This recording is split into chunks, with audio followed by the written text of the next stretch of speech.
Today we're going to rework a drum loop in the arrangement view of Ableton Live. Once you've downloaded and opened up your session, it'll look like this. We've got a drum loop that's in the current project folder. So to find that, we go over on the left-hand side to the Ableton browser. This is like any file browser that you have on your Mac or PC, but it's specific to Ableton. And we're going to scroll down till we hit the current project.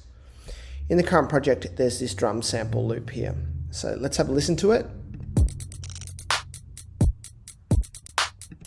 We're going to drag it and drop it on the drum loop track by clicking it and just dragging it down there.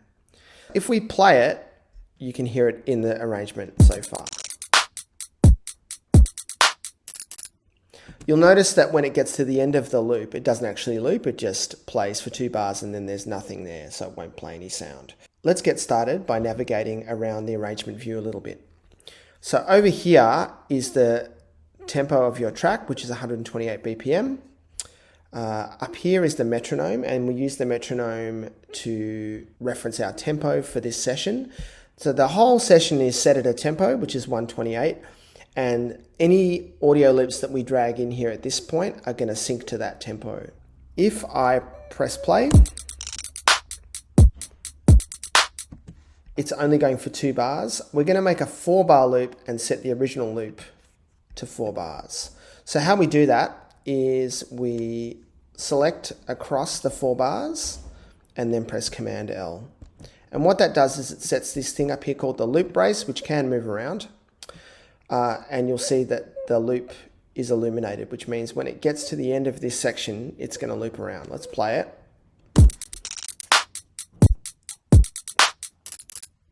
So you can hear that it's not playing anything in this section here. So let's just make a copy of that by going Command C and then clicking in the gap and going Command V. And now it will loop for the full 4 bars. Goes back to the start.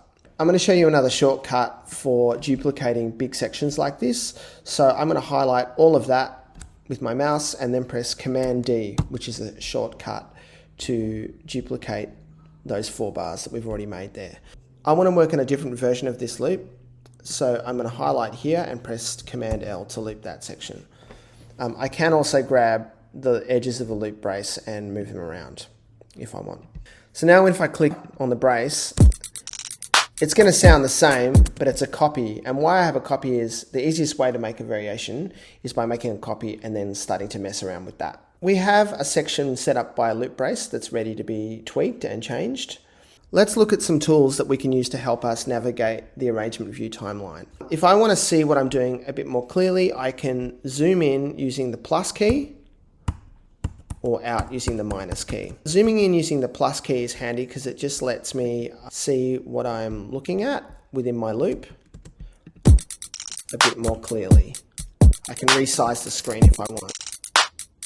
So let's talk about the grid resolution. The grid resolution is how it breaks up the beats and bars within Ableton, and it's talking about the areas that you can select here. At the moment, if I look down here, it says 1/16. I can use Command and 2 to zoom out, and you'll notice that the grid resolution gets wider. What that means is that my selection will only be the resolution of the grid because the grid is turned on at the moment. Command 1 lets you zoom in on the grid.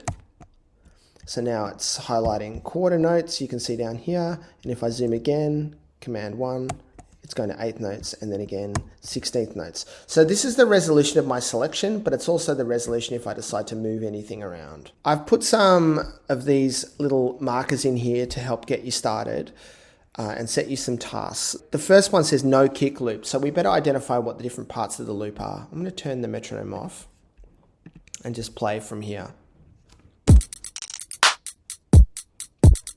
Okay, so you can hear that there's kick drum, there's some hats, there's a snare drum, and another kick.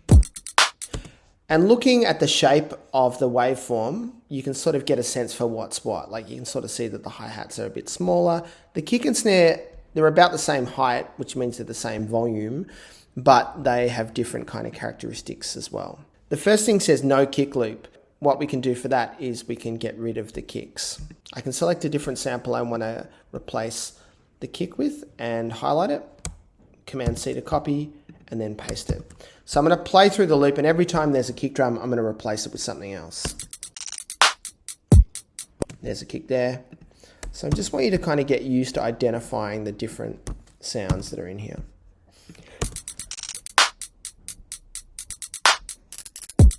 There's one in there. Let's replace that too. That has a different feel to the original loop because it's taken out one of the components. And then there is one for the no snare loop as well. So I'm going to copy the original loop down here, Command C, and paste it into here to work with it, Command D. I'm going to highlight across here, and then I'm going to go Command L to loop that section. Now I've got to identify where the snare is. You can replace it with a sound like we did before, or another way to add some variation is to remove a part. You don't have to add something necessarily. If I highlight it and press the number 0, it will mute it. You don't have to do it exactly how I'm doing it. This is just to get you started. Sometimes you might want to go, I'm going to put another kick in there, or I might put another hi-hat in there. It's really up to you. All right, so we're starting to kind of change it around and make it more our own thing. Make sure that when you're working on your loops, you do turn on your metronome every now and then to reference the tempo. Make sure you haven't pulled the samples off the grid. Yep, it's still in line, so that's working okay.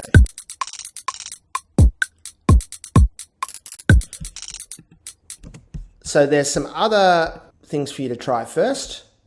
You can do the no kick, the no snare, the no hats. When it comes to doing your wildcard loop, you can highlight that section, press Command L, and loop it up. And then you can put the drums in any order you want here. We're going to do 4 wildcard beats as well. Once you have done all those loops, we'll look at how to export them.